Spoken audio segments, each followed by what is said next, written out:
સુરતના ઉધનામાં જર્જરિત બાલ્કની ધરાશાયી થઈ, ગેલેરી તૂટતા અફરાતફરીનો માહોલ, શ્રમિકો જીવ બચાવવા લટકતા દેખાયા. ઘટનાનો વિડીયો સામે આવ્યો.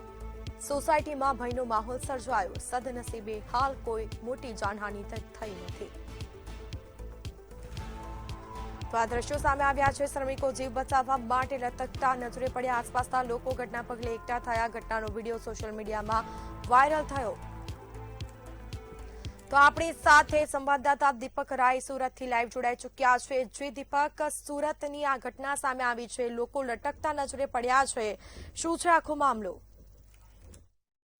સુરત શહેરના ઉધના વિસ્તારમાં આવેલો વેલકમ પાન સેન્ટર પાસે જે કાશીનગરનો વિસ્તાર છે ત્યાં જોઈ શકાય છે જે હિસાબે દીવાર ને બાલ્કની છે જે ધરાશાયી થઈ છે. ખાસ કરીને જોઈ શકાય છે જે હિસાબે નીચે ચર્ચ દેખાઈ રહ્યું છે. ચર્ચ ઓફ ધ નાગીમાં સુરત જે ચર્ચ દેખાઈ રહ્યું છે એના ઉપર જે મજદૂર રહેતા હતા એના જે દિવાલ છે ધરાશાયી છે.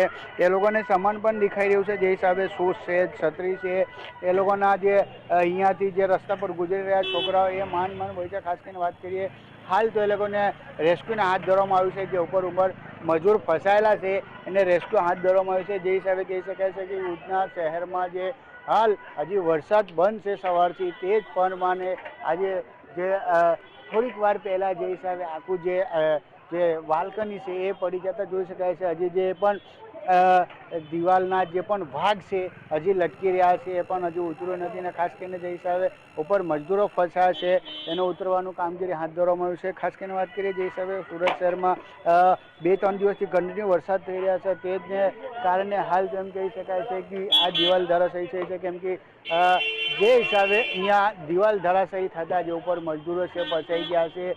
જોઈ શકાય છે આ એક રૂમ છે, એ રૂમમાંથી જે મજૂરો છે એ પણ પડી ગયા હતા. હાલ હવે બીજા જે રૂમ છે એમાં જે હજી ફસાયેલા છે એને ઉતારવા માટે કામગીરી પણ હાથ ધરવામાં આવી છે. હાલ તો હજી જે સ્થાનિક છે એ કામગીરીમાં જોડાશે.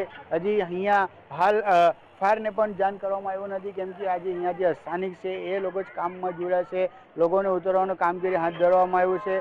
હાલ હવે જોઈ શકાય છે આમાં જે ઉપર ફસાયેલા લોકો છે, જે ફેમિલી છે, જે બચ્ચા છે, ટોટલી અહીંયા જે ઉપર ફસાઈ ગયેલા છે એ લોકોને પણ ખાસ ઉતારવા માટે હાથ બી ધરવામાં આવી છે. ખાસ કરીને વાત કરીએ જે હિસાબે અહીંયા જે લોકો રહે છે એમની જોડે પણ વાત કરવાની કોશિશ કરશું. આપનું શું નામ છે, આ ક્યારે પડ્યું ને કોઈને જાનહાનિ થયું છે?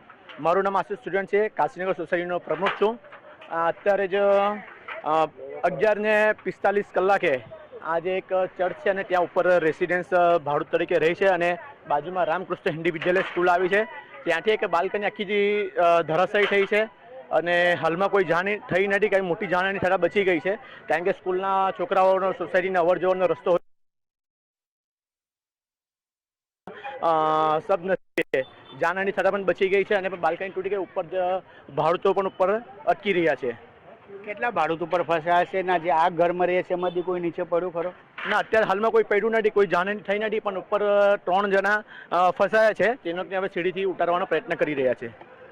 બિલકુલ, ઉપર 3 થી 4 જણા ફસાવાની માહિતી મળી રહી છે. જે હિસાબે ખાસ કરીને વાત કરીએ જે હાલ તો અહીંયા કોઈને વાગવાનું માહિતી નથી મળી કેમ કે જે હિસાબે બાજુમાં સ્કૂલ છે, સ્કૂલ છૂટવાનું સમય પર જે હિસાબે અહીંયાથી જે લોકો છે, અહીંયા જે છોકરાઓ છે આ વરસાદના સમયે એના ઉપરથી પાડી પરથી જતા હતા. પણ હાલ જે હિસાબે અચાનક જ જે બાલ્કની ધરાશાયી થતા હાલ કોઈને જાનહાનિને માહિતી નથી. પણ જે હિસાબે વાત કરીએ કે અહીંયા જે રહેવાસીઓ છે એમને કેવું છે કે હાલ જે હિસાબે 3 થી 4 માણસો છે જે ઉપર ફસાયા છે એ લોકોને હાલ રેસ્ક્યુ કરવાનું હાથ ધરવામાં આવ્યું છે. તે હિસાબે વાત કરીએ વગર વરસાદે જ્યારે આ દિવાલ ધરાશાયી થઈ છે ઘસેને એવું લાગી રહ્યું છે કે જે હિસાબે કામગીરી છે એ સ્થાનિક લોકો કરી રહ્યા છે. જે હિસાબે ઉપર જે ફસાયેલા લોકો છે એમને હાલ ઉતરવાનું કામગીરી હાથ ધરવામાં આવ્યું છે. ખાસ કરીને જે હિસાબે હવે ઉધના વિસ્તારના આ કાશીનગર છે ત્યાં બાજુમાં જ સ્કૂલ છે, સ્કૂલમાંથી જ્યારે છોકરાઓ છૂટતા હતા ત્યારે આ રસ્તે જતા હતા. અચાનક જ ધરાશાયીથી છોકરાઓને ભાગદોડ મચી ગયા હતા. હાલ હવે જે સ્થાનિક છે એ લોકો જે ઉપર ફસાયેલા છે એનું ઉતરવા માટે રેસ્ક્યુ કરવા માટે કામગીરી હાથ ધરવામાં આવી છે. જી, જાણકારી આપવા બદલ આપનો આભાર.